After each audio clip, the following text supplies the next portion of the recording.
most famous physical therapist on the internet.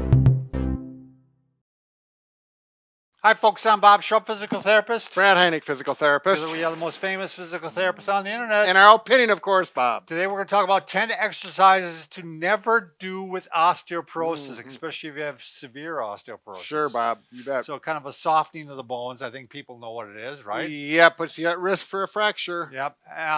By the way, if you're new to our channel, please take a second to subscribe to us. We provide videos how to stay healthy, fit, pain-free, and we upload every day. Also, go to bobandbrad.com. Go to the giveaway section. This week, we are giving away some Pete's Choice cushions. Yeah. And now these can be used for balance, but they can also be used, we use them all the time for kneeling, for sitting. They're really comfortable for sitting. Yeah, I'm sure we can come up with some kind of game, social game with them someday. All right. You can also go to Facebook. It'll be pinned to the top of the page, the contest. Go to Twitter, Instagram, or TikTok if you want a 60-second version. Podcast too, Bob. Yeah, and podcast, yeah.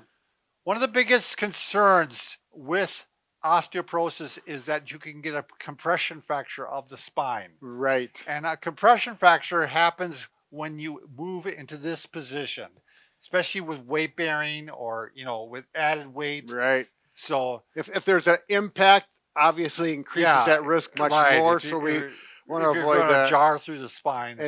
And Bob, we know from working with a number of patients over the years, compression fractures on the spine are painful and they don't go away quickly. No, they don't. And they're I've seen people literally just bend over like this and get it that way. Exactly. So it doesn't take much. That's why you really want to learn good body mechanics when you have osteoporosis. And we should mention, typically this is older people, and it affects women more than men because of the change with their hormones at menopause. So I would say people in their 60s really got to start thinking about this, and older, of course. I'm sure your health professional is probably bringing it up to you because they try to monitor that fairly closely. Right, and there's a test they can do with a actual number to see what level you're at. We actually have a video on that, and I gave all the details on that. Sure. So.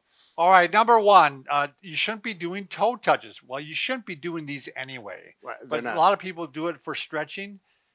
And it's just not good for your back anyway. Yeah. So you certainly don't want to be doing those. And you don't want to be doing it like lying down like this. You don't want to be going this way either. Yeah, some of these traditional therapists call it traditional old-fashioned stretches that they thought were good at one time. There's much better ways to do it. And that'd be the same with sit-ups. Yeah. Look how I'm rounding out and I'm putting pressure on the back at the same time. Right.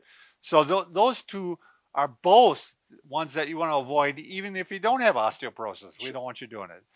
So watch your rounded back with any stretches, or there's a lot of yoga poses that you can't be doing.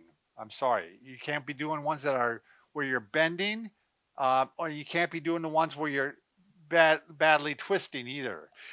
And particularly going to end range or really pushing the stretch hard, that just puts more and more stress, especially if you flex and rotate at the same time. And they fold. I don't know what they all call it, like the fold. No, the comments are going to be coming in, I know, Bob. But you're rounding out. And if you have osteoporosis, you shouldn't be doing that. I agree. There's also the side bend triangle, where they go like this. I'm sure I'm screwing it up, but you're compressing on one side of the back really, really badly. Right. Now this one, Brad, make sure I get it right. Now, this is it?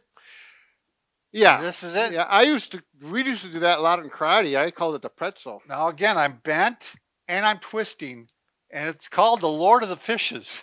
Oh, that's yoga? The name of it. Sure. Yep. Lord of the Fishes. Yeah. Wow, what a name, isn't it? So I don't want to be doing that one. Good Lord. You don't. You want to be careful with jumping. Now, there's been some recent studies that show that actually can help your osteoporosis by creating bone, Wolf's Law. Right, but that's controlled jumping. I had a course where they actually do that in classes with older people. Oh, really? But they're typically holding on to something. Sure. And they start out like this. Like that. So they're not doing this. Sure. It's just, Awesome. Yeah. So you don't want to be doing a jump rope or jumping jacks. It's just too much impact. Don't jump off the end of the back of a pickup truck for some of those older farmers. Yeah, that's a good way to Pop it. Number 6, running. You should do speed walking instead. You know how to do that, Brad? Speed walk? Yeah. No, but I did a race once. You kind of always he could keep up to me. I was running a 7-minute pace, and he could walk. I couldn't believe it. Yeah, he was a someone can professional. fly, yeah. Anyways, next, number 7, you want to avoid sports which involve a high risk of falling. So, skiing, no matter how good you are, you may fall. Ice skating, rollerblading, these are things I'm sorry, as you get older, you're going to have to avoid, because if you get a compression fracture, you're not going to be happy. Right. So, this is not really a sport per se, but snowmobiling. Recreational activity. Yeah. Snowmobiling, and like Brad said, the suspension has gotten much better, but you're often rounded out, and you're... Yeah. Particularly the person on the back. If you're a rider and someone in front, and maybe they're a little younger and like to give you a little scare. Sure. The back of the snowmobile is much more compressive, more bouncy, than the front. And if they want to do a jump just to scare you, and when that thing lands, I know, because this sounds like someone that you did. I did, yeah. Yeah, and you probably wonder, oh, what happened to my wife? No, this was when I was younger. I was single. All right. Good thing. Wasn't my mom either. Next one is golf, which I was kind of surprised a little bit, because you can kind of modify your swing.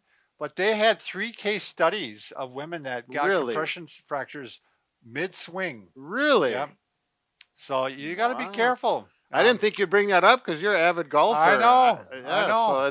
So he's serious about that one. Yeah, and tennis is the same thing. You're putting some weight and you're twisting. Again, I think you can do a modified version of these things. Sure. But you'd have to learn how to do that. So you have to move your pelvis when you're moving your back, basically. It is kind of a double-edged sword, because as you get older, you want to stay active. Right. But if you got osteoporosis, keep those considerations in mind and dampen things down so they're not so aggressive, or find another activity that, bicycling. Yeah. I think, what would also be bad is bowling. Oh. Yeah. You're bending over. We're not going to have any fun when we I get older. I know. If we get osteoporosis. But no, there's now, always biking ways. Could be bad too, unless you make sure you're upright when you're biking. You don't want to be rounded out. Yeah. It's not a lot of pressure, because you're taking pressure. They've got those nice bikes, so they look old-fashioned. Recliner ones too. Oh, recumbent. They're not reclining. Wait till they get a recliner bike. That'll be good. All right. Remember, Brad and I can fix just about anything except for a broken heart. Right. Well, this is in the area of the heart, Bob. The heart is very close to the spine in the thoracic area, so we could put this in the chapter. No, thanks for forget watching. it.